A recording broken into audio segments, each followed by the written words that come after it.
At the end of the day, it's not about what you have or even what you've accomplished. It's about what you've done with those accomplishments. It's about who you've lifted up, who you've made better. It's about what you've given back. Denzel Washington.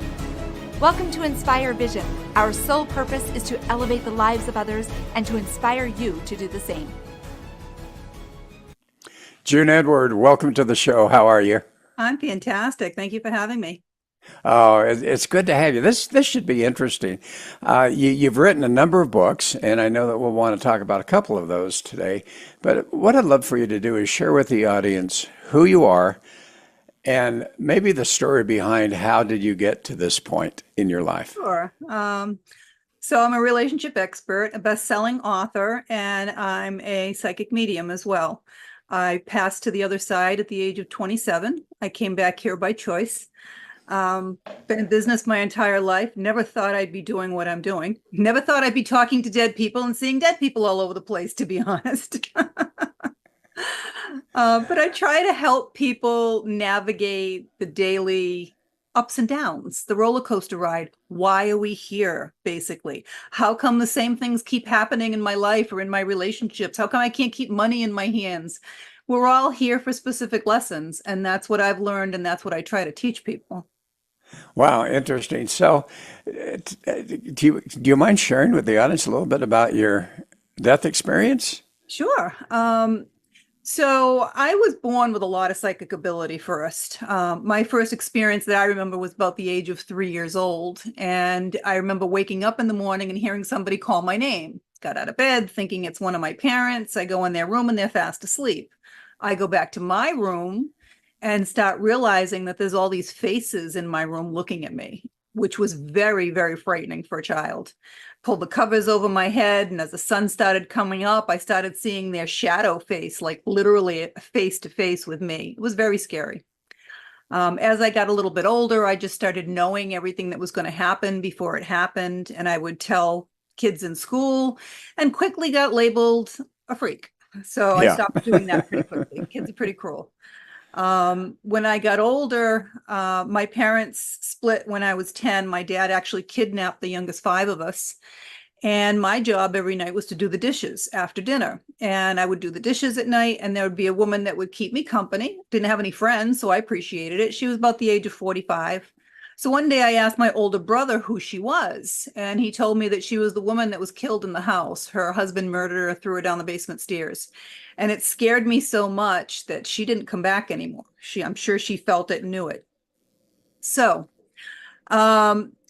having those experiences, I really tried to block any abilities that I had because it was frightening for most people, right? You don't know what to Right. do with it, and it's just scary stuff. So when I was 22, I injured my back at work, and I needed back surgery. And I put it off as long as I could because I just knew that if I went in, I was going to die. And that was, when you have that knowing, that's literally your soul. And it was giving me a heads up, basically. And, after about 5 years, they told me if I wanted to have any more children, I had to have the back surgery. There was no choice. And I told my husband, and I think probably my mother-in-law too, before I went in, that I knew I was going to die. And they're like, oh, no, you're just afraid. You'll be fine, blah, blah, blah. And I'm like, I'm telling you. Sure enough, the night before the surgery, I had an MRI test done with a contrast dye. And I told them I thought I was allergic to it. I'd had it once before. I had a really bad reaction. I couldn't get off the table. And they just shrugged it off. They're like, it's no big deal. Everybody has that reaction. It's normal. I'm like, what do I know, right? I'm 27. I'm not the doctor, right? So as soon as they injected me with that dye, I died immediately. And, I never called it a near-death experience. And I never even heard the term until a few years ago because I literally died. And I knew that it wasn't near death. I've done a lot of research on it in the last year or so for a TED Talk. And what I realized is that, the scientists coined that term NDE because they lump everybody into it. So if you're going to get into an accident or something, your soul jumps out of your body and will witness it. That's considered an NDE. So when I died, I didn't see a tunnel. I didn't see any of those things. I was just, boom, I was right there on the other side. And it's amazing. It's really amazing over there. Other people there? Other people So, there? so that wasn't, there are, but that was not my experience at the time. At the time, my experience was that, I could see everything below that was happening. I could see my body and them working on me and everything they were doing. I could hear the nurses and see them out at the podium talking about it. I could see the guy in the room in back of me, the older guy, they were working on him. And in the meantime, I'm like standing in front of this IMAX theater. I'm getting a life review, basically. And it was, again, everybody's experience is a little bit differently based on, I guess, what they want you to see. And they were just showing me all the times in my life that had been really wonderful, the people that had helped me and loved me and cared about me. But was interesting, my children weren't there. There were no kids up there. It was my marriage, all those types of things. And then I heard from behind me that it's not really my time. I can stay if I want to, or I can go back. It's up to me. And I'm thinking about it. I'll tell you, it was just so amazing. Excuse me. I used to say that the two things you take with you are love and knowledge, because I was overwhelmed with a sense of love. But I've since learned, now that I do this work, that we take all of our feelings with us. I've brought lots of people through that are in regret or sadness or anger. But I was having an overwhelming sense of love. And then I remembered my children. I had two young children here at the time. And I knew that one of the biggest reasons that I came back in this lifetime was for them, and that they brought me the biggest joys in my life. And as soon as I made that decision that I wanted to come back, I was back in my body in a millisecond. Wow. Yeah. That's amazing. So in one of your books, you talk about all's fair in love and karma. Could you explain the meaning behind that Sure. title? So karma is something that we develop in this present lifetime. If you do something to someone else, you do not make amends and you do not have remorse, now you've created a karmic debt that you owe that person in another lifetime. Same thing if they do the same thing to you. So karma is really not a bad thing, because the reality is we're all here to help each other, and we're here for our highest and best. You're here for your soul to advance, for your soul to learn. And I've identified through the relationship mastery program that I have that there are 5 lessons that everyone has to learn. And they're not the easiest things to do. And if you don't learn them, you keep repeating. But the people that come into your life are there to help you. So you have 3 different types of relationships. You have a karmic relationship, a soulmate relationship, and a twin flame relationship. And we have multiple karmic and multiple soulmate relationships, and twin flame relationships are extremely rare. Next to no one has one, even though everybody in the internet thinks everyone's got one because of the movies and the books. That's not true. So a karmic relationship is specifically that, someone that you owe karma to or they owe you. And they come into this lifetime for either you to learn a lesson or for you to teach them a lesson. And you know it's a karmic relationship because it never quite feels right. It's like you're looking for the red flags. You're waiting for the shoe to drop. And relationships aren't just romantic. It could be your mother, your brother, your friend, your boss, your coworker, your dog. Everything is relationship. We're in relationship with everyone. So who is that person that's in your life that just doesn't feel right? And as soon as one or the other learn the lesson that you're supposed to learn, that relationship ends immediately. It's like you wake up the next morning and you're like, why do I have this person in my life? And it ends. If you've both learned your lesson, it ends amicably. If only one or the other has learned their lesson, it ends, but it's not amicable. Then you have a soulmate relationship. Now, soulmates still are there to teach you a lesson or for you to learn a lesson, but they're also there to afford you some love and comfort along the way. And you know it's a soulmate because it feels really comfortable. It's really nice to be with that person. Feels like you've known them a long time. Sometimes things move a lot faster than normal. That's a soulmate relationship. And soulmate relationships don't have to end once the lesson is learned. It really depends on what you wrote into your soul plan before you came here. Okay. And you can have multiple soulmate experiences Absolutely. in this life. Absolutely. And no one said any relationship is meant to last forever. A lot of them aren't. A lot of them are just there to teach you that lesson, and then it's over, even if it's a soulmate relationship. Interesting. Yeah. Yeah. And then twin flame relationships are literally one soul that split into two bodies prior to reincarnating. Extremely rare. There's only like 174,000 of them on the earth at any given time. They're here for a higher purpose. They're here to help humanity. And at some predetermined time in your life, you will meet. And when that happens, your whole world gets blown upside down. They are always extremely passionate, extremely sexual, extremely psychic, and extremely short. They last for literally a few days to a few months. And when it's over, it's like you've been ghosted.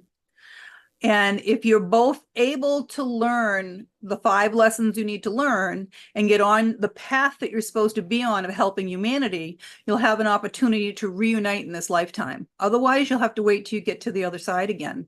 And that's the case with most twin flames. They don't reconnect. Only one of the two will understand the connection immediately.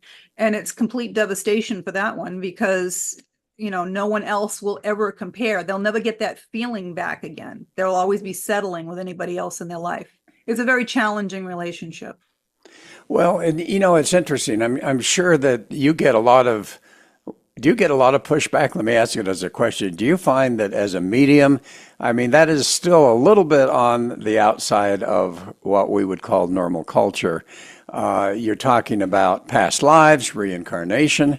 I just wrote a blog on that and compared that to the possible DNA memory as well as universal conscious that Carl Jung talks about, how we can have all of these memories and so forth. But do you find it's a bit of a challenge being a little bit outside of the box on that? I look at it this way. I've been attacked by many, many people. Even doing a podcast, I'll be attacked because I'm not humble enough, having died and come back. Well, you know what? Everybody wants to live here for drama. They want to live for, we're in a 3D experience here. Yes, you're supposed to be living this reality. But I find a lot of people are trapped in this reality and they can't think beyond. Because our belief system is based on what we've been taught, right? What we've been told or what we experience. And when people put blinders on and don't see what's going on around them, they're not going to experience the reality of what this world is. There are miracles that happen every day, all around us. Tell me how a bumblebee flies. Yeah. It's a miracle. It's because no one ever told it can't. Aerodynamically, it can't fly. My son's a pilot, and I asked him, what'd they tell you in the Air Force Academy? What'd they tell you about a bumblebee? They're like, they don't really know. They think it's some uplift of air. They don't know. So you have to, until something happens to you, you're not going to really want to change the way you see things. It's just like, say there was a bank robbery, right? And they want eyewitness accounts. Do you know 90% of those people can't eyewitness anybody because they don't pay attention enough to what's going on around them? That's the reality. It's like atheists. I've known a couple of people in my life that were atheists, and I was shocked at one of them because I'd been friends with them for years and never knew they were an atheist. And I'm like, there is a God. Trust me, I died. Right? There's more beyond here. And they're like, no, we're like ants. Once we die, we're dead. I'm like, no. So it's interesting because the closer we get to our maker, the more curious we are, the more we want to know. And he's not an atheist anymore. And I asked him what happened. He wouldn't tell me, but something will happen to everyone at some point that will make them question their reality. It will. Well, and I'm curious, when you talk about this life, all right, this is the here and now, why are we here? What are we here to learn? So we come back for different reasons. We reincarnate, what I've been able to determine is about every 350 to 400 years of our time, because time is different. The faster you move, the slower time is. And they're moving at the other side like 186,000 miles an hour or more. That's the speed of light, right? So time is slower there. Slower here. Okay. Slower here than there. Faster okay? there. Yeah. Right. So when you're on the other side, it's like you don't have a body. You can only live vicariously through the people that are here. you're still living the last existence on earth that you had here. So they're still very connected to the people that were here, their family members, their friends, the things they used to like and enjoy. They're still very connected to that last lifetime when they're on the other side. And they choose to wait until generations are gone and nobody remembers them before they decide to come back. But they come back for different, we come back for different reasons. We come back because we don't have that body. So you can't smell, you can't taste, you actually can't go out and do fishing, you can't have sex, you can't do any of those things. So it's nice to be able to experience those things in the 3D world. So it's a little bit of a mini vacation. We also come to collect our karmic debts, to pay back the karmic debts that we owe. And those are all done towards teaching us the 5 lessons that we need to learn that are all about advancing our soul. Because on the other side, there's different levels in heaven, and you go to that different level based on how advanced your soul is. So it's all about advancing your soul. So we come back to help each other learn those lessons as well. Those are the main reasons that we come here. And we're not here for that long when you think about it. No, You know, no. When you look at eternity, it's a blink of an eye. long time. Yeah, yeah. Really It's just a amazing. blink of an eye that we're here. Yeah. Well, and what do we need to learn here? I mean, you talk about 5 lessons. So, Yep. and the question is, at what level do you need to reach based on your belief in reincarnation? What do you need to reach to a point where you are able to move forward? Then, you know, I spent months in Thailand, and I've really studied Buddhism. I found that a fascinating concept, and you know, he talks about reaching a certain level and then either reincarnating, or if you reach a certain level, you're able to move on to heaven. And you talk about heaven with different Yes. levels. So having been there, you're already in heaven as soon as you die and choose to go into that light. If you don't choose to go into that light, then you're stuck here as a lower vibrational entity. People call them ghosts. Okay. So you can choose to go into the light when you die. Is that correct? You can. There's a lot of people that don't for lots of reasons. Some people are afraid of being judged. Okay, they've lived this last lifetime saying, people telling them, oh, you're gay, you're never going to go to heaven, you're going to be stuck. So now when they die, they're stuck because they think if they go to heaven, they're going to get judged. That is not true. You are not judged when you go to heaven, not at all. Other people don't realize they're dead. So a lot of children I find that are wandering around because they've passed away, they don't know they're dead, and they're looking for their parents. So, you know, a lot of times I have to call their parents or a relative from the light to bring them into the light so that they'll go into the light. And other people, they don't really realize they're dead for quite some time. They might follow their body from the hospital to the funeral parlor when they're just wandering around. They'll see the light, but they're not really understanding that they're supposed to go into it. So there's lots of different reasons that people don't go into the light. I think the majority of souls do, however, go into the light. And it really doesn't have anything to do with how advanced your soul is. There's a lot of people here that are not advanced souls. They still go to heaven. They just go to a different level. There's many levels. How many levels? I don't know. I'm not allowed to go any higher than the 5th dimension, which is the lowest level of heaven. And that's where I went when I died the first time. I can go back and forth from there at will. Now, when my mom died, there was an angel in the room at the time, and I asked her if she saw the angel, and she didn't see the angel right away. When I came back the next day and they told me she had stage 4 cancer, she had a couple hours left. I asked her if she saw the angel at that point. She said she saw him. So during the night, I asked him his name, and he said it was Makael, not Michael, Makael. And I looked it up because he said it was Makael. And Makael, it said, was the angel that brings advanced souls to the higher realms. I looked it up, like a year later and found out that Makael is Michael. But had he said it's Archangel Michael, I wouldn't have looked it up and I wouldn't have known that there were advanced realms or higher realms. So from there, when my mom's soul left her body, I got to see that, and I saw him as well as her relatives take her to the higher realms. And my dad was already there, and 2 sisters were already there that met her. Now, they've allowed me to also see it from like the outside to see what it looks like. And it just looks like a big crystal tower. But they've explained it to me that it's like a layer cake and that you go to the level based on your belief system and how advanced your soul is.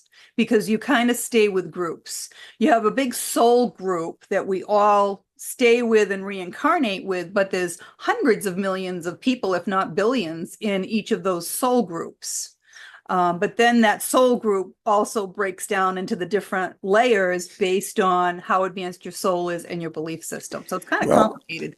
Are you able to actually move up once you're in a group? Are you able, if you really have a desire to do that, are you able to move up into different levels? So I believe it has to do with advancing your soul. Hence the reason that we have those 5 lessons that we have to learn in order to advance our soul and go up to those levels. Yeah. Okay. So question, how does one accept the validity of what you're talking about? Because you're experiencing something that most of us never experience. Now, please let me say, I have no doubts. Okay. I have no doubts of what you're talking about. It's very familiar, as a matter of fact. But how do you help people to be able to understand that, you know what, this is valid, so that as they accept that, then they're able to allow you to help them in the various ways that they need? So the reality is this: while you're here in this body, we all have a brain in our head, right? Your brain is nothing more than a massive computer. It helps you process all the information that you have. Some people's computers are smarter and better than others, right? But your brain has a specific job. Your brain's job is to protect you. How does it do that? It does it by creating fear. So most people are making all their decisions in life based on fear. When you do that, it's a 50-50 crapshoot. Sometimes it's right, sometimes it's wrong, but you're always questioning it, right? I teach people how to get in touch with their soul. Your soul is that knowing. Everyone's had something in their life that they just knew they were supposed to do. They didn't think it through. They just did it, and it worked out fine 100% of the time. So you can think things through all you want in your brain, but you're only going to come to different conclusions. When you get in touch with your soul, you'll understand what's true, what's not true, okay, what you're supposed to be doing, those types of things. So anyone that's listening to this podcast is listening to this for a reason. There's nothing random in life. They may take something I said and agree with it, understand it. Others may say, "Huh, that sounds like a bunch of crap." I'm not here to try to convince anyone, to be quite honest with you. I'm just here to try to help whoever I can, give them the information that I know, and take with it what they will. If it helps them improve their life and better their circumstances here, then that's my goal. It's just like people can't see energy, right? Just like microwaves, you can't see that. You can't see the air you're breathing. You can't see energy, but it's there. Animals can see energy. The shapes of their eyes are different. Colors don't actually exist. We see color because the shape of our eye and the way the light reflects off of things, okay? So I have the ability to see energy. I have since I was a kid. I think that's why I see the ghosts. But since I came back, you would think that as soon as I died and came back at 27, that would have been it, right? That was not the case. I still had fear. And you cannot do anything with fear because your brain blocks it. So for instance, my dad, when he was 93, was on his deathbed. I went up to see him one day and he's like, I want to talk to you about what you do. I'm like, oh, that's interesting. You always said it was crap, right? I'm nuts, right? What do you want to know? He goes, well, I want to know why I wake up every morning and I see my mom standing next to my bed. I said, well, it's about time, Dad. She's been standing there for like a year. I said, she's there. So when it's your time, she's going to help transition you to the other side. He goes, well, that's not really what I want to know. I said, well, what do you want to know? I want to know why when I wake up, I see her, but then she disappears after a couple seconds. I said, she didn't disappear, Dad. She's still standing here. I said, your brain kicked in and is blocking it. That's the reason. And this is the reason that people question everything so much instead of listening to that soul, that gut feeling, and knowing if something is true or not true. You know, it's just like walking into a room and feeling the energy, right? Reading the room. It's the same thing. And when you learn how to get in touch with your soul, you can do that all the time. And when you get out of your head, you can start seeing these things for yourself. You don't have to believe me. You can just see them yourself.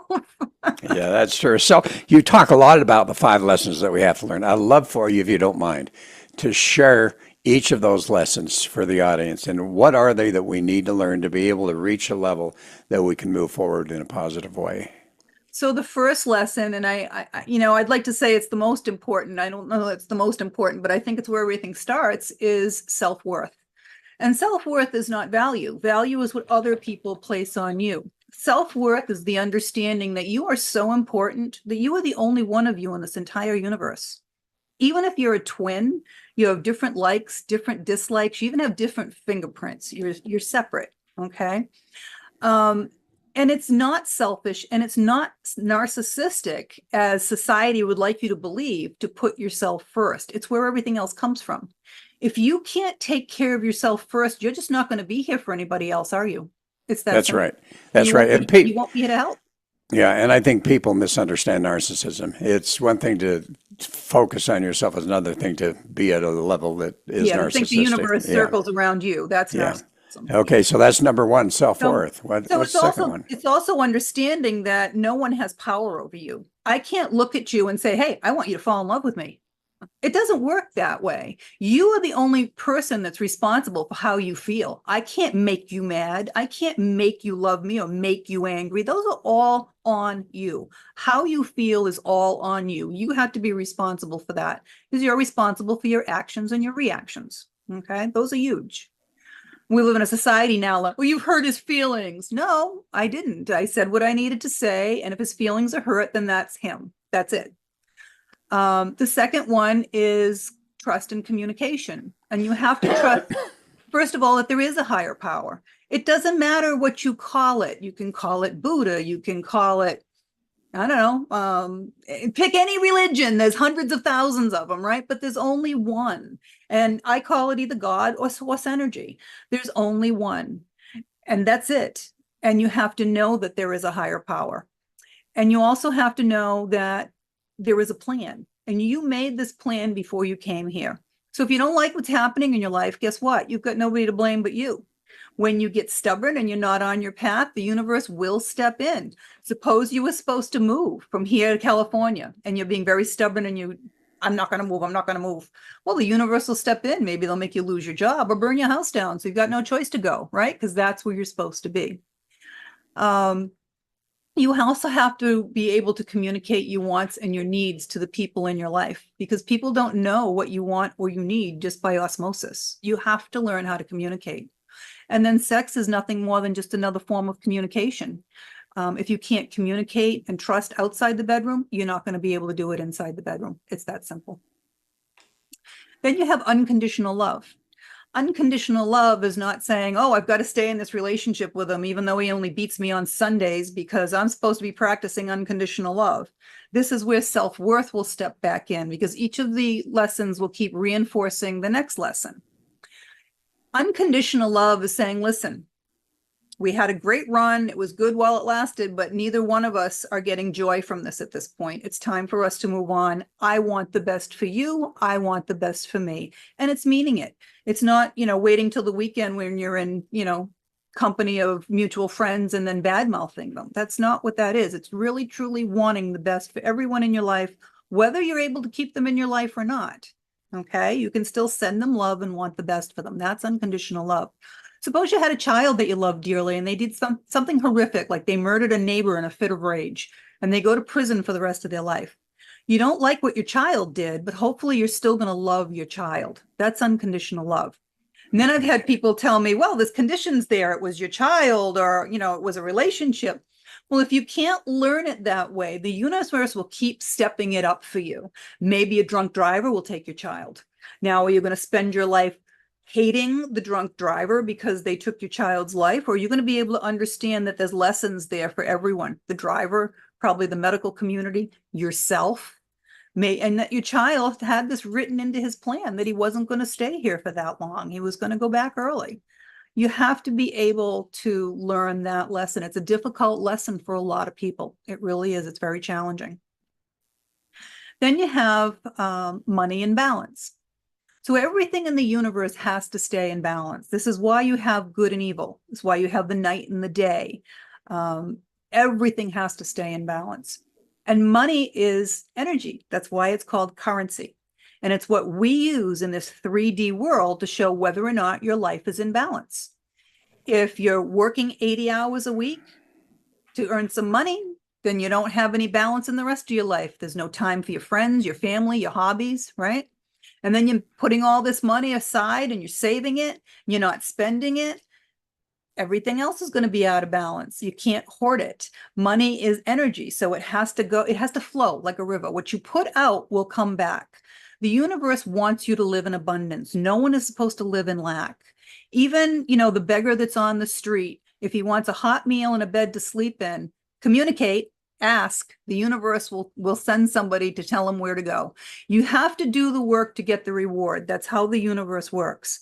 But if you're asking and paying attention, it will be shown to you. And then the last lesson is patience, because it's not always going to come immediately. Things are going to come to you at the perfect time, the time they're supposed to come. Suppose you've been, you're getting older in years, you haven't gotten married or had a family yet. Doesn't mean it's never going to happen. If it hasn't happened yet, it's because that's the way you wrote your plan. Maybe this time around you wanted to do it without raising children. Maybe you wanted to travel. I don't know. But it doesn't mean it's never going to happen. Maybe when you're 60, you're going to marry a 45-year-old widow and raise his younger children for him. You don't know. You just have to trust and have that patience that once you've asked the universe for something, it is eventually going to come to you. It always does. So that's one of the biggest things too, is patience. Is patience. And you find that with those 5 elements, you have achieved a certain level of, and I talk a lot about how important it is the beingness rather than the doingness. In other words, I'm to be rather than to do. You're talking about, in many cases here, being. It's something that you create within your soul, within your body. Is that true? It is, but you're also here to live this 3D life. So this is where it's all intertwined for you. And the reason that I learned these lessons was because about 5 years ago, I created the Relationship Mastery Program. And I geared it towards people that are having difficulty in their relationships, their marriages. And I only work with one person. I don't believe in working with couples, because then you're just you're just the referee at that point. Because it only takes one person to make or change anything in life. For every action, there's an equal or greater reaction. So when you change, everything around you changes. And because we're energetic beings, we're like magnets. We're always either attracting or repelling at any given time. It's just like a radio station. You can't get the station in unless you're on the right frequency, right? Right. Frequency, energy, vibration, all different names for the same thing. So when you raise your vibration, if you're supposed to be with those people, they're going to raise their vibration as well, because they're on that energetic frequency, and anyone else is going to drop off. So it only takes one person to make or break any situation. And everyone that went through my program, I put hundreds of people through that program. Every single solitary one of them was learning these 5 lessons.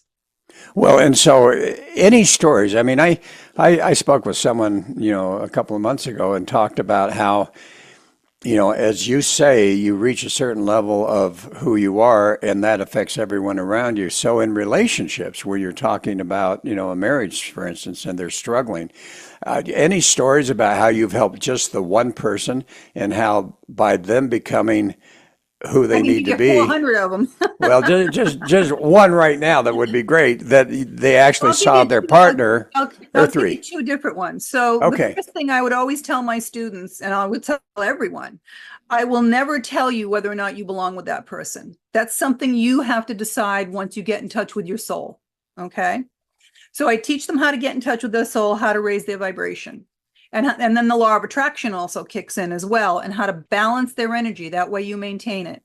So I had one woman in particular that I can think of that was in an extremely abusive relationship. And she started going through the program, and again, I'm not going to tell you what you're supposed to be doing. You need to determine that once you've gotten in touch with your soul and your vibration has started to rise. And it's only a 7-week program. So it only takes 3 or 4 weeks to start getting in touch with your soul and understanding what you're doing. And I can tell you that 99 out of 100 people would have told her, dump this guy and run for the hills. Okay. After getting in touch with her soul, she realized that she was supposed to be with him. She wasn't supposed to leave.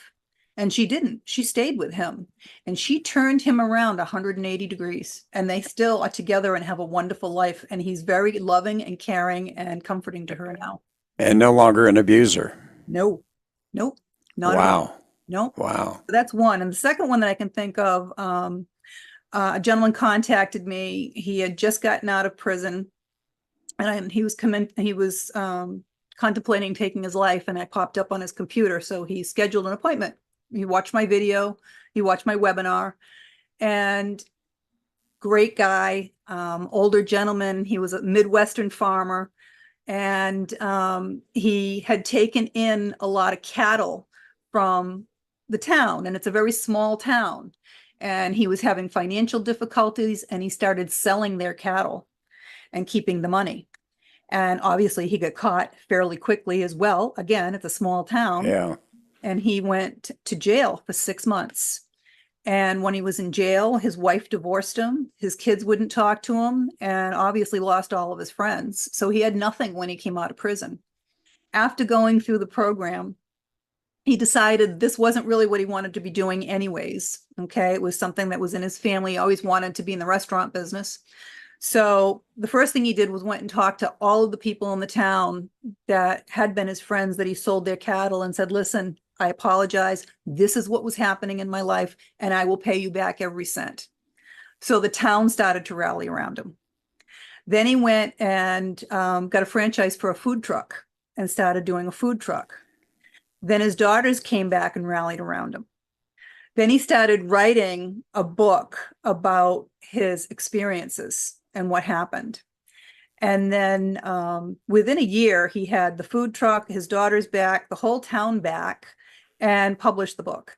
So fast forward, it's been about 4 years for him. He now has a full-blown restaurant and the food truck, and he's finally dating his wife again. Took her a while. Yeah, patience there, but she finally started coming around, and he's dating her again. Yeah. And I love the fact that you talk about that personal responsibility, that it's all about you. You're the one that has to change if you want to see a change in your environment Everything around you. else around you will change. I promise. It's how it works. Oh, that's amazing. So I noticed on your website, and somewhere as I was browsing it, you talked about the nature of love, or at least you had that listed. I'm curious what your thoughts are about the nature of love, because, as I look at love, Greek have 5 different types of love and so forth. And so, when we talk about love yourself, love your neighbor, love your family, love God, all of those types of things. What's your concept of nature of love? So there are different types of love. You're not going to love your brother the same way that you're going to love, your husband or your wife, right? Right. And there's also love, and there's being in love, right?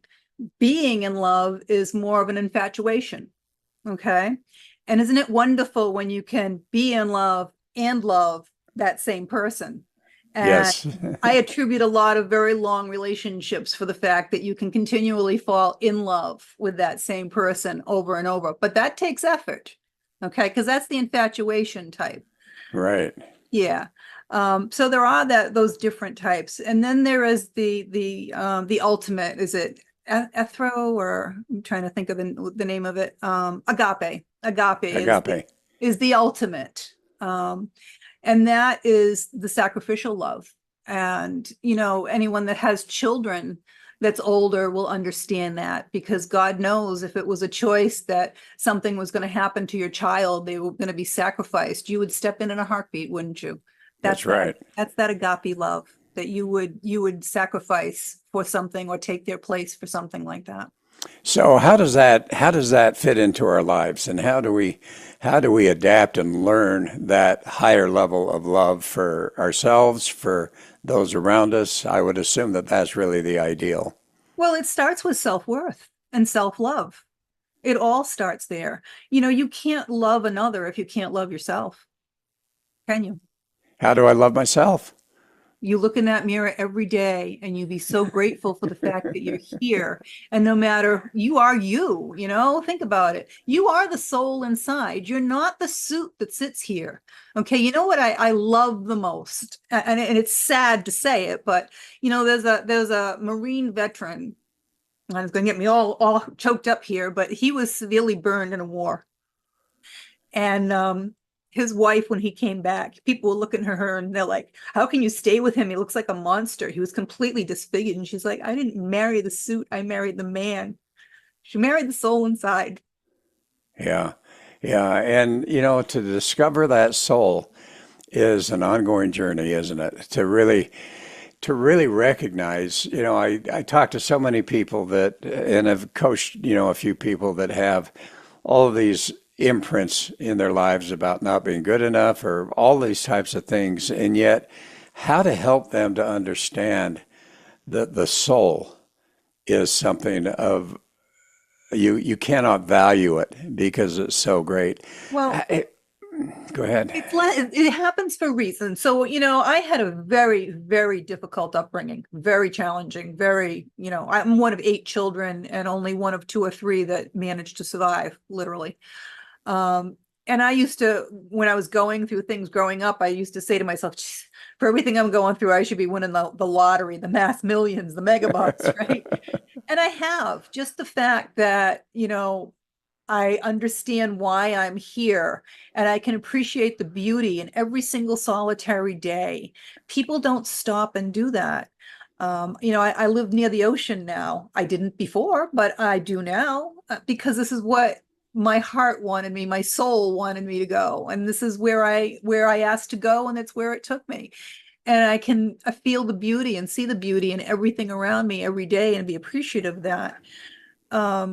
So they're lessons. And, I was saying when I died at 27 and came back, you would think that would be the time all my abilities would open up, right? But that was not the case because I still had fear. My abilities actually opened up for me about 10 years ago when I was having a lot of trouble in my business and my life and going through another divorce. And I started to meditate. And like everybody else, I can't meditate. I can't shut my brain off that much, right? And the first time that I meditated, it was like they kicked the door into the other side. They're like, she's ready. And I couldn't shut it off. And I'm seeing full 3D ghosts again. I know everything about everyone that I come in contact with. And it was overwhelming. I had to find someone to help me learn how to turn it off, or I would have gone crazy. But everything that I had gone through up to that point, I needed to go through, or I wouldn't be able to counsel the people that I do. It's the old adage that you have to walk a mile in someone else's shoes to understand where they're coming from and what they've been through. And there's a lot of truth to that. Oh, amen to that. And this has just been wonderful. We could go on for hours. I think I have so many questions for you. But as we close, what I'd love for you to do is just share with the audience what would be just that simple message that you'd like to share with the audience that could help them to move forward in their lives. I would like to see people start focusing on themselves instead of the drama that's all around them. And I know when you grow up and you come from a situation that's dysfunctional, it becomes the norm for you. It becomes your comfort zone. Climb out of that comfort zone. Stop living in that drama. Start focusing on you. Start focusing on the beauty around you. If it means that you lose your friends over it, don't worry about it. You'll get new ones, better ones, I promise. But it all starts with you. It really does. Oh, I love that. I love that. Well, June, thank you so much. This has been fascinating, and I was really looking forward to having you on the show just because I knew it was going to be a fascinating conversation. So I appreciate it. How do people find your books plural, and how do people find you? So the easiest way is just to go to my website, is my name, juneedward.com. Very easy. There are links to all of my books on there. There's a free webinar that people can sign up for and learn a little bit more about energy and the Relationship Mastery Program. There's also appointments. You can schedule an appointment with me from the website, and there's links to all my social media there as well. Great. Now, June Edward, is it Edward or Edwards.com? No S, Edward, June Edward, EDWARD. Yep. .com. Yep, All very good. right. Very good. June, thanks so much. Thanks Oh, so thank much. you. You have a great day. You too. And folks, thanks for joining us. I hope you really enjoyed it. And this is Dr. Doug saying namaste.